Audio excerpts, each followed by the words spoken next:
Academy के platform से आज हम आपके लिए एक बहुत ही इंटरेस्टिंग वीडियो लेकर आए हैं जो कि सिंगुलर और प्लूरल से रिलेटेड थर्ड वीडियो है। इसके अंदर हम कुछ थोड़े से अनयूजुअल किस्म के सिंगुलर और प्लूरल डिस्कस कर रहे हैं। जैसा कि आपने इनिशियल 2 वीडियो हमारी देखी होंगी, और अगर नहीं देखी हैं तो प्लेलिस्ट में जाके पहले सिंगुलर और प्लूरल की वो 2 वीडियो आप देखें और फिर उसके बाद इस वीडियो को आप देखें, या फिर इसके बाद उन दोनों वीडियो को देखें, ताकि आपको पूरी अंडरस्टैंडिंग हो सके कि किस तरीके से अनयूजुअल है।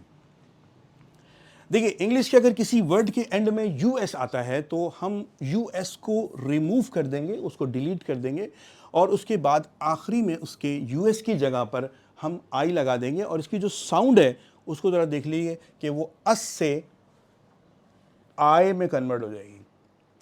साउंड कन्वर्ट हो जाएगी अस से आय में। तो देखते हैं, सबसे पहला वर्ड एलुमनस। एलुमनस की जो यूएस है हम उसको रिमूव कर देंगे, और उसका जो प्लूरल बनेगा वो बनेगा एलुमनाई। इसको पढ़ेंगे एलुमनाई। अच्छा, एलुमनाई जो है, क्योंकि एलुमनस एक मेल एक्स स्टूडेंट है, तो एलुमनाई जो है वो मेल एक्स स्टूडेंट्स होना चाहिए, और होना भी चाहिए। लेकिन आजकल एक गलतुल अवाम या गलतुल आम किस्म का कॉन्सेप्ट ये है कि फ़ीमेल स्टूडेंट्स हों या मेल स्टूडेंट हों, दोनों को एलुमनाई बोला जाता है आजकल, मतलब ग्लोबली ये एक बन गया उसूल। लेकिन अगर आप इसको समझ लें कि ये सिर्फ क्या होता है, मेल एक्स स्टूडेंट्स होते हैं, फीमेल नहीं होते, लेकिन आजकल इनको फीमेल और मेल दोनों ही समझा जाता है। तो ये मैं क्लैरिफिकेशन दे दी। याद कैसे रखेंगे, एक नाम है अनस। हमारे माशरे के अंदर आपने देखा होगा अनस अक्सर लड़कों का नाम होता है, तो मैंने आज तक किसी फीमेल को अनस के नाम से नहीं देखा है। तो अनस एक मेल होता है और एलुमनस भी एक मेल स्टूडेंट को कहते हैं। तो ये एक मेल स्टूडेंट है और ये बहुत सारे मेल स्टूडेंट हैं, लेकिन आजकल फीमेल को भी एलुमनाई ही बोला जाता है।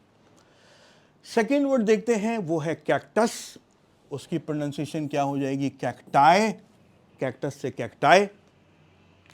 इस प्लांट को कहते हैं, ये बड़ा सक्कुलेंट होता है, पानी से भरा हुआ होता है, और ये नेमत है एक कैमल के लिए और एक इंसान के लिए अगर वो डेजर्ट में फंस जाए तो। अच्छा, कैमल की जो ज़बान होती है वो तो ऐसी होती है कि उसको ये कांटे कुछ कहने वाले नहीं हैं, तो वो तो आराम से ऐसे पानी इसमें से निकाल लेता है। और इंसान क्योंकि इंटेलिजेंट होता है तो वो इन कांटों को रिमूव कर लेता है और इसके अंदर से पानी के मज़े ले लेता है और सहरा में कुछ जी जाता है कुछ दिनों के लिए। फिर आते हैं फोकस पे। फोकस का प्लूरल है फोसाए। अच्छा, फोकस क्या है कि जैसे देखें, ये एक एलिप्स है, इसके 2 फोकस होते हैं, एक को F1 और एक ये F2। तो अब इन दोनों फोकस को क्या बोलेंगे, फोकसिस। अक्सर लोग ऐसे ही बोलते हैं, और मुझे सच पूछे तो अच्छा नहीं लगता कि लोग फोकसिस कहते हैं। ये फोकसिस नहीं कहें इसको, आप इसको कहें फोसाए। जब ये फोकस इसकी तरफ दौड़ता है, ये इसकी तरफ दौड़ता है, दोनों फोकस आपस में मर्ज कर जाते हैं, तो एक नई शक्ल आती है जिसको हम सर्किल कहते हैं, और उसका एक ही फोकस होता है और उसको हम सेंटर कहते हैं। तो ये दोनों फोकस जब मिल जाते हैं तो एक फोकस बनता है जिसको हम सेंटर कहते हैं, और सर्किल एक नई फिगर वजूद में आती है। तो ये फोकस है और ये फोसाए है। तो इसको फोकसिस ना कहें भाई, इसको फोसाए कहें। और जब सही इंग्लिश सीखनी हो तो आप ज़रूर एकेडमिया को विज़िट करें। फिर है लोकस। फर्स्ट कर लें, एक फ्लाई उड़ रही है, तो ये क्या, उसका एक लोकस है, उसका पाथ है। अगर 10 फ्लाई उड़ रही हैं तो क्या होगा, फोसाए। फोकस से फोसाए। मैं इसको ज़रा सा क्लियर कर लूँ स्क्रीन को। अच्छा, याद कैसे रखेंगे, लोकल बॉडी इलेक्शन है, लोकल ट्रेन है, लोकेलिटी है, लोकल एरिया है। तो लॉक के माने होते हैं आपकी जो विसिनिटी होती है, आपकी जो नेबरहुड होती है, उसको कहते हैं।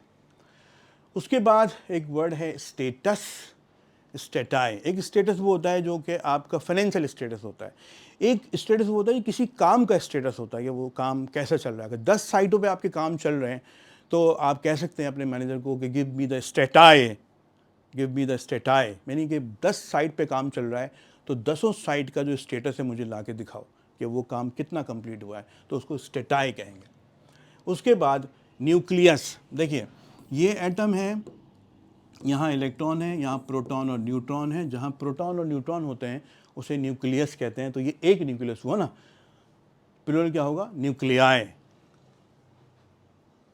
फिर स्टिमुलस से स्टिमुलाई, जैसे एग्जाम्पल दूंगा कि हो सकता है कि कोई साहब या कोई साहिबा, कोई बच्चा हमारी इस वीडियो को देखे और ये हमारी वीडियो उसको स्टिमुलेट कर दे, तो ये स्टिमुलस बन जाए उसको, उसके लिए अच्छी अंग्रेज़ी सीखने, लिखने और बोलने के लिए। तो ये स्टिमुलस हो सकती है हमारी वीडियो किसी के लिए।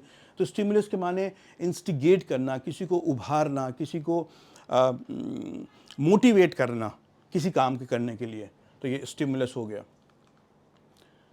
ये थी हमारी शॉर्ट वीडियो जिसमें हमने आपको बताया कि सिंगुलर से प्लूरल कैसे बनाते हैं। ख़ासतौर पर अगर किसी वर्ड के आखिरी में यूएस आ रहा है तो हम यूएस को रिमूव कर देते हैं और आई लगा देते हैं। तो इस तरीके से हमने अपनी इस सीरीज़ की 3rd वीडियो की है। कुछ वीडियो और भी आने वाली हैं। बहुत शुक्रिया आपने वीडियो को देखा। लाइक करें, सब्सक्राइब करें, शेयर करें। Thank you very much.